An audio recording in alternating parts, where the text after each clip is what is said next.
uraho neza. Nyuma yo kuvuga iby'umusaraba n'icyo amaraso ya Kristo yakoze ku bugingo bwacu hamwe n'iby'umusaraba wakoze, hari indi ngingo ntekereza ko ari ingenzi cyane, kubera ko kutabimenya bituma abakristo benshi tubaho ubuzima mbona ko buri miserable, ubuzima bubi kandi ko dukijijwe. Iyo ngingo iravuga ku mategeko n'ubuntu. Abenshi ntabwo tuzi uburyo ntabwo tuzi icyo bisobanuye kubaho une vie irimo grâce, une vie de grâce, Imana yadukoreye ubuntu bw'Imana. Kutabimenya bituma umuntu abaho ubuzima bwa Kristo ariko bubabaje. Ndaza kubasomera icyo Paul yabivuzeho mu Roma 7, niho ndi bwibande cyane. Ariko kutabimenya bituma umuntu abaho ubuzima bubabaje. Nawe bayemo igihe kirekire rwose, imyaka irenga 12. Nitwa ko nsobanuka ibyo gukizwa, nzi ibyo gukizwa, maze imyaka irenga 12 nizeye Yesu. Ushobora kubigeza muri 15. Ariko ikintu naromaritse, ikintu nabonye nuko bibabaje kubaho utazi icyo Yesu yagukoreye ku musaraba. Birababaje kutamenya icyo ubuntu ari cyo. Ari mpamvu nifuza noneho, nyuma yo kuvuga icyo amaraso ya Kristo yadukoreye, nyuma yo kuvuga icyo umusaraba wadukoreye, numvaga nifuza kuvuga icyo amategeko n'ubuntu aho bihurira. Abantu benshi bavuga ibintu bitandukanye, ariko ndifuza kugusangiza kuri icyo ngicyo cy'amategeko n'ubuntu, ariko aho bihurira. Kuko abana b'Imana cyangwa se abakristo babaho mu buntu, ntabwo tukiba munsi y'amategeko, ntabwo tukibaho n'amategeko, tubagwa n'ubuntu. Ndaza kubigusobanurira. Iyo umuntu atazi kubaho mu buntu cyangwa se atazi icyo ubuntu, ubuzima bw'ubuntu icyo busobanuye, kuko nakomeje kubivuga, abaho une vie qui est misérable, abaho ubuzima bubabaje kandi koko we azi ko asobanukiwe icyo Kristo yamukoreye ku musaraba. Rero natanga definition icyo bisobanuye ubuntu. Mu by'ukuri ubuntu ni ikintu duhabwa tudakwiriye. Nanone ushobora kuvuga ko ubuntu ni ikintu Imana idukorera, ni ibintu Imana idukorera ku buntu, nta kintu twe dukoze. Kubaho mu buntu ni ukubaho ubuzima aho Imana ari ikora. Kubaho munsi y'amategeko ni ikintu twe dukorera Imana. Icyo kintu ucyumve neza gitandukanye. Kubaho mu buntu ni Imana ikora. Kubaho munsi y'amategeko ni twe dukorera Imana. Rero ubuntu buvuze ngo Imana ni ikora mu mwanya wacu, munsi y'amategeko ni twe dukora kugira ngo tunezeze Imana. Kugira ngo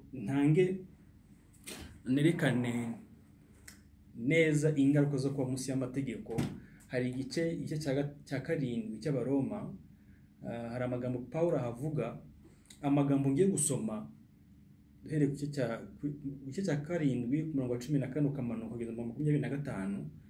Aho havuga ubuzima bw'umuntu, kuko iyo umuntu amaze gukizwa agira icyifuzo cyo kubaho ubuzima bunejeje Imana, agira icyifuzo cyo kubaho ubuzima bwo guhesha Imana icyubahiro.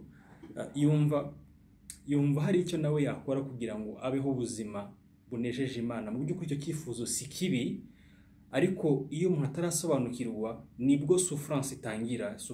Nibwo atangira kubabara, kubera ko aba afite umutima utaryarya, atangira kubaho ubuzima bubabaje kubera ko ibyo agerageza iteka abona atabishoboye. Icyo gihe bataramenya gutandukanya kubaho mu buntu no kubaho munsi y'amategeko. Rero iyo umuntu amaze gukizwa, akenshi atagira tentation yo kubaho munsi y'amategeko. Ibi ngibi ngiye kwasoma ibyo bita bimubaho.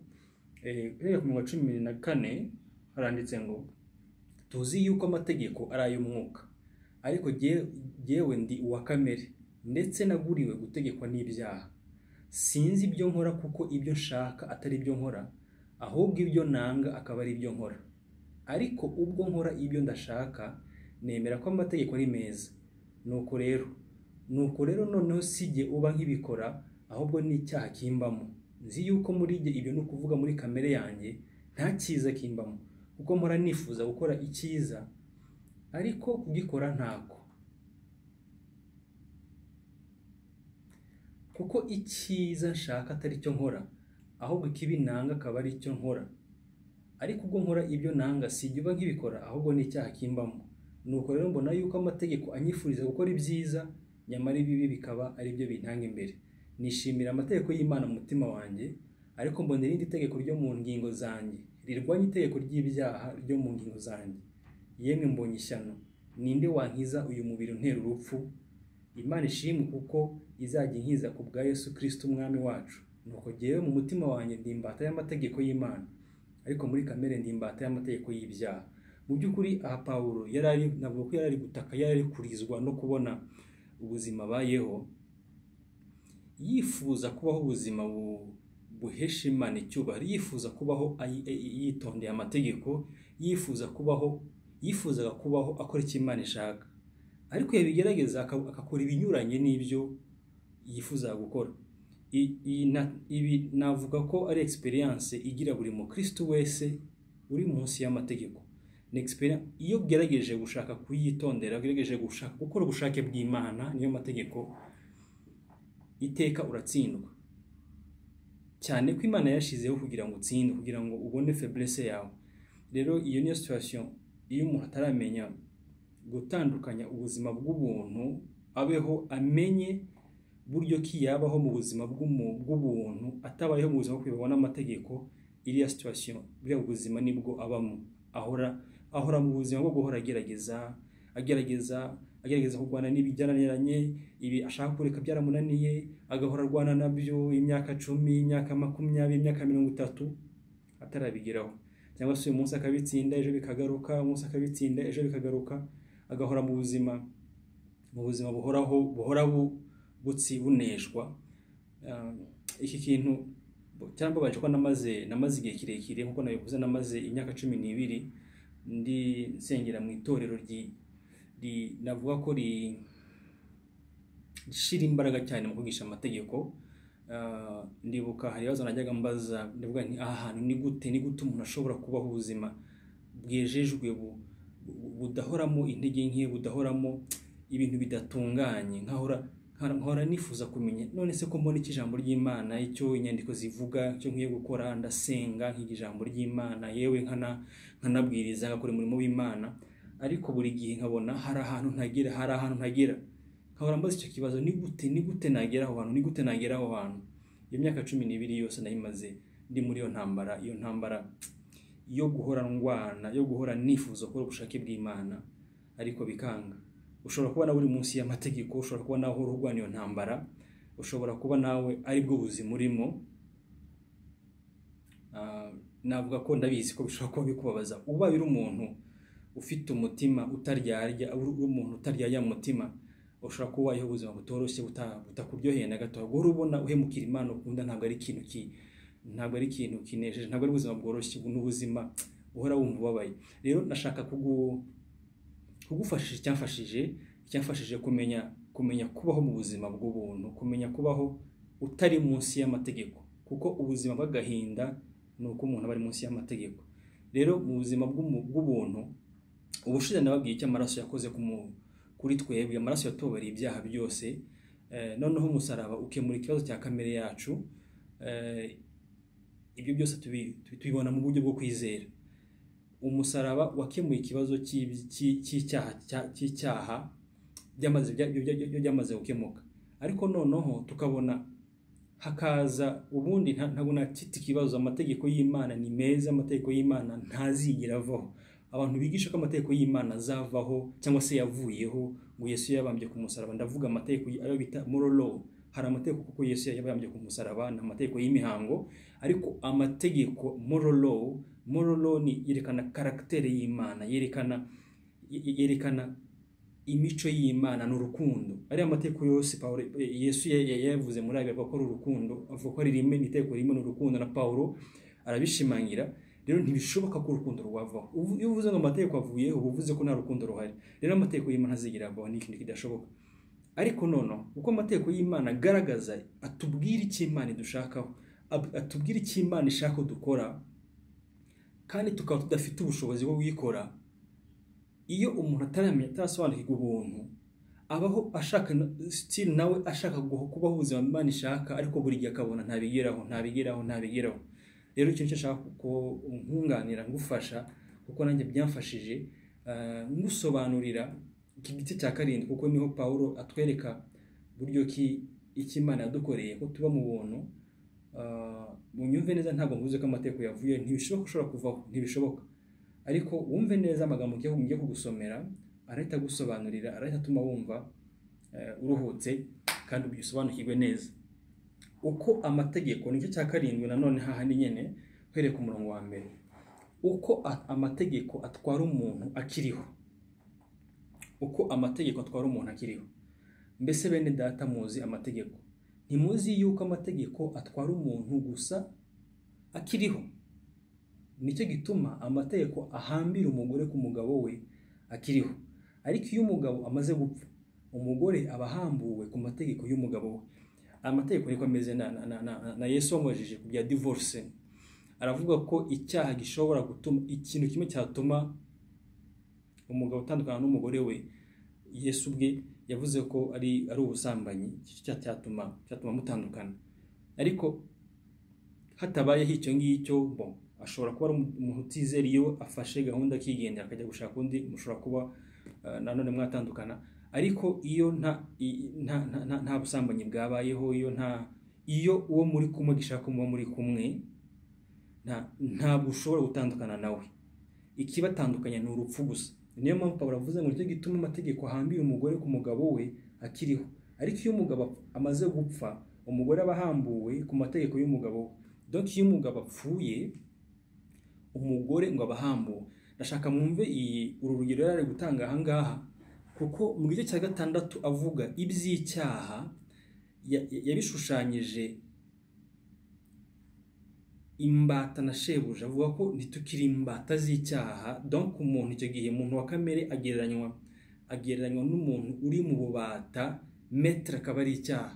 Aha ngaha ho agereranya abana b'Imana cyangwa se abakristo, abagereranya n'umugore, noneho amategeko akagereranya n'umugabo. Hepfo muraza kubona nanone aho amategeko agereranywa n'umugabo, donc umugabo agereranywa ari amategeko, hakaba n'undi mugabo ugereranya Kristo, naza kubasomera. Ariko still umugore akaba ari umwe, akaba ari abana b'Imana, itorero ry'Imana. Rero hariya kuvuga ati umugore iyo ashaka divorce, ntibishoboka ko yabaho iyo divorce igihe umugabo we akiriho. Ntibishoboka ko batandukana. Ikibatandukanya n'urupfu. Nicyo gituma amategeko ahambira umugore ku mugabo we akiriho. Donc amategeko y'abashakanye, iyo abo bantu bakiriho, amategeko akomeza kubahambiranya, umugore akomeza kubahambiriye ku mugabo we. Ariko iyo umwe muri abo, cyangwa iyo umugabo apfuye, umugore aba ahambuwe, mbese aba abaye libre. Nuko rero nicyo gituma iyo umugabo we akiriho, niba abaye wundi mugabo, yitwa umusambanyikazi. Ariko iyo umugabo we apfuye, ntaba yitegekwa n'ayo mategeko. Nicyo gituma ataba umusambanyikazi naho yacyurwa n'undi mugabo.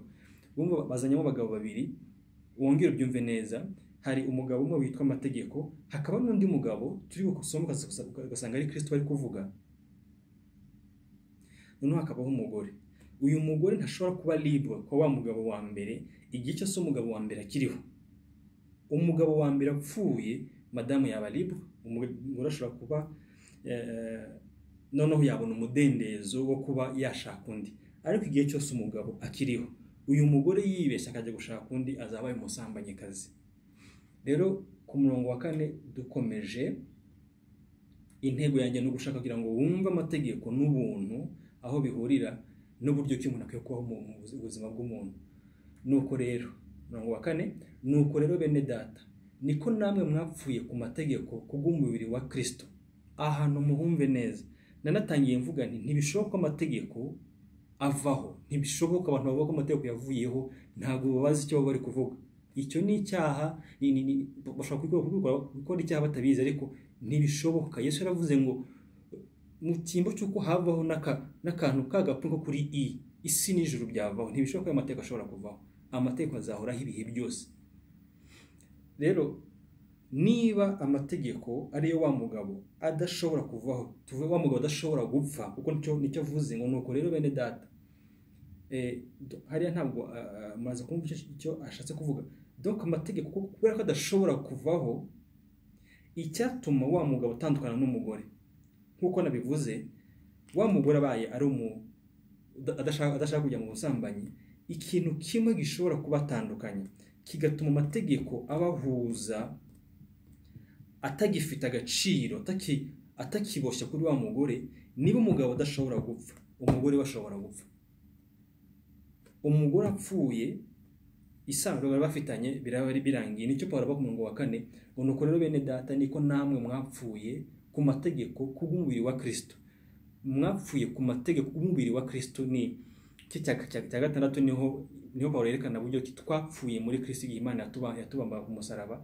Rero avuga ko amategeko adashobora gupfa, adashobora kuvaho, ariko umugore we ngo yarapfuye. Niryo torero ry'Imana, niryo bana b'Imana, bo ngo barapfuye muri Kristo, kugira ngo mubone uko muba abo wundi ari we wa wundi wazutse.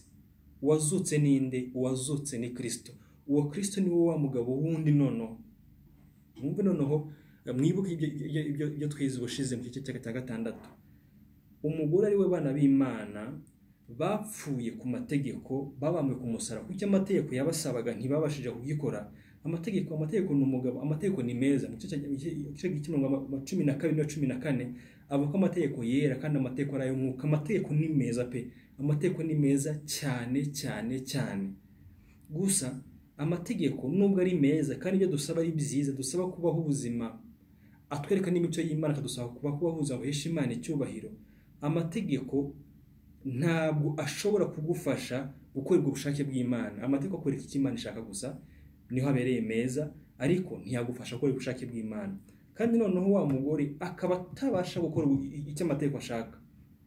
Amategeko ari parfait, amategeko aratunganye, amategeko ari ku murongo, amategeko ni meza cyane, ariko wa mugore ntabasha kwitondera ya mategeko, kubera nature, kubera kamere ye, nta bushobozi afite bwo gukora ibyo amategeko asaba. Rero twabonye ko amategeko adashobora gupfa, ariko ubwo amategeko adashobora gupfa, twabonye ko twapfuye. Wa mugore yapfuye muri Kristo. Bivuze ngo isano umugore afitanye n'amategeko ryararangiye. Reka bisubiremo, isano umugore afitanye n'amategeko ryararangiye. Mbese icyo amategeko asaba wa muntu agisaba umuntu kiriho, kandi tubonye ko wa mugore yapfuye, nta sano bagifitanye. Bivuze ngo umuntu w'Imana, umwana w'Imana n'amategeko nta sano bagifitanye. Umwana w'Imana n'amategeko nta sano rigihari, kubera ko ku musaraba Yesu yabirangiye. Imana yatubambanye na Kristo kugira ngo wa kandi ngo niko namwe mwapfuye ku mategeko kubw'umubiri wa Kristo. Rero isano hagati y'abana b'Imana n'amategeko ubwo ryavuyeho, kugira ngo mubone uko muba abundi ari we wa wundi wazutse. Donc nyuma yo kwisano ya wa mugore n'umugabo rivuyeho, wa mugore ko yapfuye ngo azutse. Ndabibutsa ko tuzuka ntabwo twazukiye muri Adamu wa mbere, ahubwo twazukiye muri Adamu wa nyuma. Ntabwo twazuza turi umuntu wa mbere, kuko ibyo umuntu wa mbere n'ibya Adamu wa mbere byarangiranye ku musaraba, byarangiriye mu gituro, byararangiye.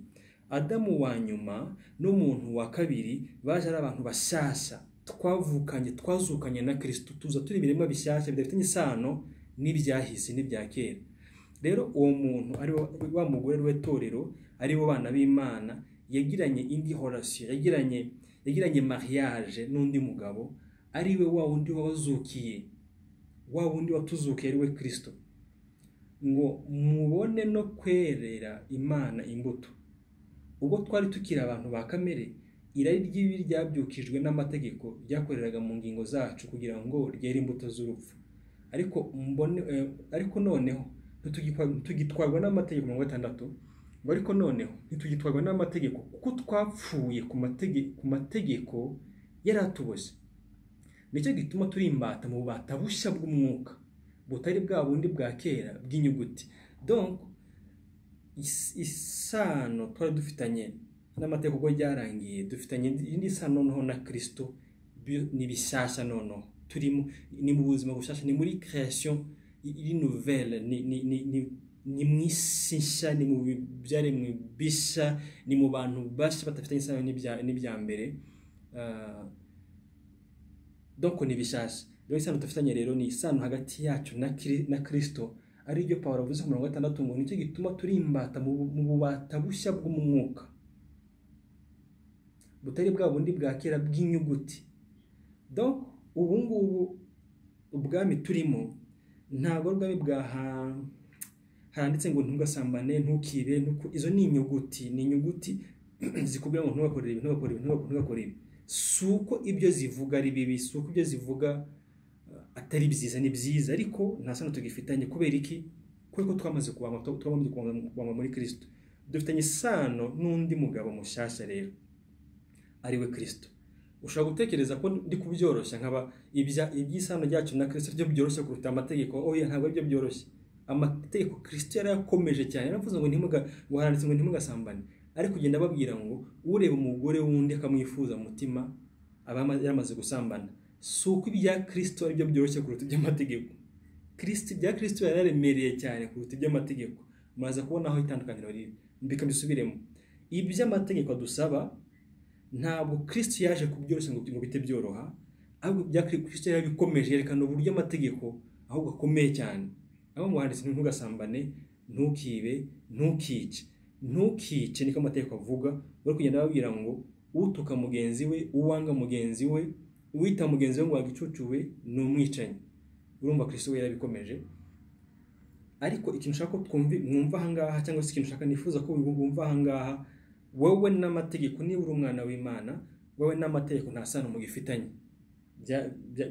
Byarangiye ku musaraba. Ubu dufitanye isano na Kristo. Iryo niryo sano rishya ryabonetse igihe Yesu azuka, tukazukana nawe. Noneho nkomeze, nuko rero tuvuga iki? Amategeko ni icyaha?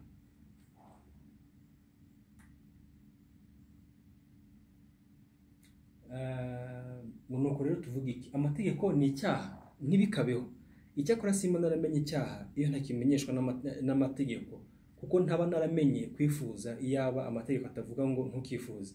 Ariko icyaha kibonye akito mu mategeko, niko gukorera muri nge kwifuza kose, kuko amategeko atari icyaha kiba gipfuye. Nanjye kera nari muzima ntafite amategeko, maze itegeko rije icyaha kirahembuka, mpera ko ndapfa. Nuko iryo tegeko ryagenewe kuzana ubugingo, mbona rinzanira urupfu. Kuko icyaha kibonye akito mu mategeko kiranyosha, kirarinyikisha. Nuko amategeko ni meza na yera, ndetse n'itegeko ryose ni ryera, rirakiranuka kandi ni ryiza. Reka ngarukira aha ngaha. Ntangira nababwiye ngo amategeko nicyo twe dukorera Imana. Ubuntu ni iki Imana idukorera. Yesu kutwambirwa ku musaraba, imbabazi zacu tuzibonera muri Kristo ku musaraba. Gucungwa kwacu ku cyaha, kubatugwa kwacu ku cyaha, twibonera muri Kristo mu mitima yacu. Ndabisubiramo, imbabazi zacu tuzibonera muri Kristo ku musaraba. Kubatugwa ku byaha tubonerwa muri Kristo mu mitima yacu. Niyo mpamvu Pawulo yavuze ngo nabambanywe na Kristo ariko ndiho. Nabambanywe na Kristo ariko ndiho. Ngo nyamara sijya uriho, ahubwo ni Kristo uri muri jyewe. Abafilipi 2:13 kuvuga ngo Imana niyo idutera gukunda no gukora ibyo yishimira. Mu yandi magambo, ubuntu nkuko nabivuze, ubuntu baravuze ngo ni ikintu Imana igukorera. Icyo Imana igusaba gukora, icyo y'amategeko yadusabaga gukora, ntabwo bikiri mu nshingano yacu gukora icyayo mategeko. Ntabwo nicyo Pawulo cyamubaye kuri 14, ariko kuvuga ngo nifuza gukora neza nkasanga inabi yantanze imbere. Impamvu Imana yaduhaye amategeko ntabwo ko ari kugira ngo tuyumvire. Narabivuze ubushize, Imana ntiyaduhaye amategeko ngo tuyumvire kuko yo irabizi ko tutari buyishobore. Yaduhaye kugira ngo tuyice, tumenye akerepo turi abanyantege, tumenye uburyo ki turi abanyantege tudashobora gukora ubushake bw'Imana. Rero iyo umuntu agifite umutima, agifite akanyabugabo, agifite ishyaka, gifite n'umuhati, agishaka gushyiramo imbaraga kugira ngo akore iby'Imana ishaka, nibwo atangira kugwa, nibwo atangira kubyica. Igihe umuntu ataramenya ngo okay, ubushake bwawe Mana ni bwiza, ibyo uvuga byose ni byiza, ibyo ushaka kuko nkora ni byiza, ariko ntabyo nashobora, wowe bikore muri jyewe. Icyo nicyo twitwa ubuntu rero. Nashaka gutangariza ko ntabwo Imana, nta kimana iri kugusaba gukora kuko irabizi utayishobora, ahubwo ikimana ishaka nuko wizera ikagikora muri wowe. Niyo idutera gukunda no gukora ibyo yishakira, no gukora ibyo yishimira. Yesu muri twe niwe ubaho ubuzima bwo kwitondera, bwo gusohoza ibyo amategeko yifuza. Niwe ubaho mu buryo bw'Umwuka Wera, niwe ubaho agakora iby'Imana, agakora iby'ubushake bwe. Donc niwe ubaho agakunda, handi amategeko tuvuga ngo ntugasambane, niwe ukuvanamo iyo nyota yo kurarikira ubusambanyi, ibyo byaha byose niwe ugenda agahangana nabyo, niwe ugenda agakora impinduka muri wowe. Ntabwo imbaraga zawe, ntabwo gushyiraho imihati kwawe, ntabwo gusenga cyane, ntabwo kwiga ijambo ry'Imana cyane. Ibyo gusenga no kwiga ijambo ry'Imana ni byiza cyane kuko umwana w'Imana arabikeneye. Ijambo ry'Imana rihinduka ibiryo ibyo bigaburira umwuka we, ariko ntabwo ari byo biducungura. Tugucungwa na Kristo uri muri twebwe, niwe ukora ibyo byananiye kamere, niwe ubikora. Niyo mpamvu Pawulo asoza avuga ngo 25, niyo mpamvu Pawulo asoza avuga ngo Imana ishime kuko izajya inkiza ku bwa Yesu Kristo umwami wacu. Nuko jyewe mu mutima wanjye ndi imbata y'amategeko y'Imana, ariko muri kamere ndi imbata y'amategeko y'ibyaha. Pawulo arangiza ashyira ibyiringiro bye muri Kristo. Nshaka gusoreza kuri iki ngiki kugira ngo noneho nsoze nibwira ko nakivuze mu buryo bwumvikana. Ntabwo Imana igusaba kwitondera amategeko, irabizi ko utabishobora. Icyo Imana ishaka nuko wizera Kristo uri muri wowe, ko ashobora gukora ubushake bw'Imana, ashobora kwitondera amategeko muri wowe. Ndibuka ahantu nasengeraga, aka kantu nako nakingenza ashobora kuba umutego, kuko hari igihe umuntu ashobora gutegwa kuri ako kantu. Kristo muri twebwe aba yitondera, abasha gukora ubushake bw'Imana 100% mu buryo bwuzuye. Ariko kubera ko ari muri twe twangiritse, turi abantu ba kamere, iyo ibyo Kristo akoreye muri twebwe ntabwo bisohoka ari byiza 100%, ntabwo bisohoka ari bitunganye 100%. Gukiranuka kwa Kristo muri twebwe imbere y'Imana biratunganye 100%, ariko ibyo Kristo yadukoresheje abantu bakabona ko turi kubikora ntabwo bitunganye 100%. Niyo mpamvu Imana itigeze ihitamo guha agakiza abantu ishingiye ku mirimo bakoze cyangwa se bakoreshwa n'imbaraga z'Imana, kubera ko ntabwo byigira biza byuzuye. Icyo nshaka kuvuga aha ngaha ni uko gukunda Imana, gukunda ubushake bwayo, gukunda ijambo ryayo, gukunda gusenga, gukunda ibi muri bizi kamere zacu ntabwo zibikunda. Ushobora kumara amasaha 3 turi kureba film, ariko niba cyo ushobora kumara amasaha 3 bari kwiga ijambo ry'Imana, bari gusoma Bibiliya. Ushobora kumara amasaha 3 muri kuganira n'inshuti zanyu umeze neza, ariko byakunanira kumara amasaha 3 uri gusenga uri mu iteraniro kandi kumva urabyishimiye. Nuko kamere zacu ntabwo ari ibintu zikunda. Iyo umuntu atangiye kubikunda, kumva bihindutse, arabinyotegura, arabishaka, ashaka kubahuza ngo yishe Imana icyubahiro, ashaka hari ikintu Imana ibiri gukora muri we. Uwo muntu rero iyo amaze kumenya gusobanukirwa ubuntu bw'Imana, yirinda gushyira imbaraga mu gukora ubushake bw'Imana, ahubwo agashyira imbaraga mu gusabana n'Imana ikora ubushake bwayo muri we, kugira ngo Imana irusheho gukora imirimo myinshi, ikore ibitangaza muri we. Niyo yavuze ngo yatanga imirimo izanawusohoza. Muri make icyo ashaka kuvuga ni iki ngiki: iyo ushatse kubaho ubuzima bwo kwitondera amategeko, utangira kubaho ubuzima aho Pawulo yavuze ko yifuza ko ari byiza, agatangira kubona inabe akaba ari imutanga imbere. Ushatse kubaho witondera amategeko, you will fail. Uzajya uhora usanga watsinzwe kubera ko ushaka gukoresha imbaraga zawe. mu buzima bw'ubuntu mubereho aho turi mu gihe cy'ubuntu twiringira Kristo uri muri twebwe ko ari we uzakora iby'Imana ishaka. Niyo mpamvu tudepanda kuri Kristo muri twebwe. Niyo mpamvu Bibiliya irambwira ngo ntugasambane, ntukibe, ntukice. Genda bizi ko nibyo ngibyo mbashije. Ntabwo mbashije gukora ibinyuranye n'ibyo ngibyo. Uri kunsaba gukora ibinyuranye n'ibyo nshoboye gukora. Nk'umuntu wamenye Kristo, nk'umuntu wamenye icyo ubuntu bisobanuye, ngo ntoke ubushake bw'Imana nuko ntiba, nuko ntasambana, nuko ntica. Reaction yo gukora ni iyihe? No kumenya ngo sinashobora gukora ibyo ushaka. Yesu bikore muri jewe. Donc ibyo njyanye nkabishyira muri Kristo, nkaba nzi ko ari we nta kimana kigusaba, kubera ko n'ubundi nibikora nta kimana kigusaba. Ntigusaba ngo ntugasambane, ntukibe, ntukice. Ndabisubiramo, ntabwo bigusaba kuko ntabyo washobora. Iyo bivuze ibigiye kubigukorera. Ndagisubiramo, iyo Imana igize ikigusaba, iyo Imana igusabye kugira ikintu uyikora icyo ari cyo cyose, ntuzakore ikosa ryo kwihutira kujya kuyikora. Bibwira uti do it, ni wowe ubasha kubikora, ni wowe ubishoboye. Iyo Imana igusabye ikintu ibigiye kugigukorera, nicyo cyitwa ubuntu, nicyo cyitwa kubaho ubuzima bw'ubuntu. Iby'Imana idusaba ni nayo ibyikorera. Ubuzima bw'umuntu ubuzima bw'imibereho y'ubuntu, ubuzima bwa grâce, no kumenya ngo iby'Imana idusaba byose, iyo ibidusabye ibigiye no kubidukorera, aho habasigaye kubaho wizera, mu buryo bwo kwizera, kugira ngo we gushiramo akabaraga kawe. Aha rero niho bikunze kunagorana, nk'uko bidashoboka ko umuntu, uko bigoye ko umuntu akora ubushake bw'Imana, ni nako bigoye kumubuza kugerageza gukora ubushake bw'Imana. Uko bigoye binaniye umuntu gukora ubushake bw'Imana, ni nako bimugora kurekera kugerageza gukora ubushake bw'Imana. Njye nawe dukwiye kwiga kubaho tudepanda ku Mana, twisunga Yesu muri twebwe. Ndababwiza ukuri ngo ni ubundi buzima butandukanye nubwo umuntu ashobora kubaho, nubwo abantu benshi baba bari kubaho bashaka kubaho bakora ubushake bw'Imana.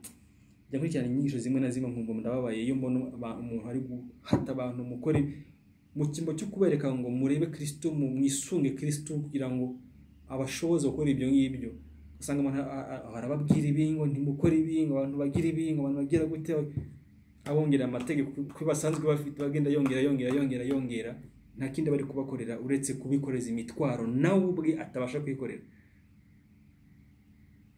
Ubutumwa bwiza ni ubu ngubu, iby'Imana ikwifuzaho, ibishaka kubigukorera. Ntabwo iby'Imana ikwifuzaho kugira ngo ugende ubikore kuko irabizi kutabishobora, ni wowe utabizi kutabishobora. Iby'Imana ikwifuzaho iba yifuza kunabigukorera. Ubwo ni bwo buzima bw'ubuntu. Imana igumugisha. Ubutanza nzabaganiriza buryo ki umuntu abaho ubuzima ayoborwa n'umwuka, kuko ushaka gutekereza ko noneho umuntu agiye kwicara akiryamira. Oya, ntabwo cyo ijambo ry'Imana ritwigisha. Iyo umuntu ayobowe n'umwuka, Imana imukoresha byinshi cyane. Imana ibamugisha rero, kandi ugire n'umunsi mwiza.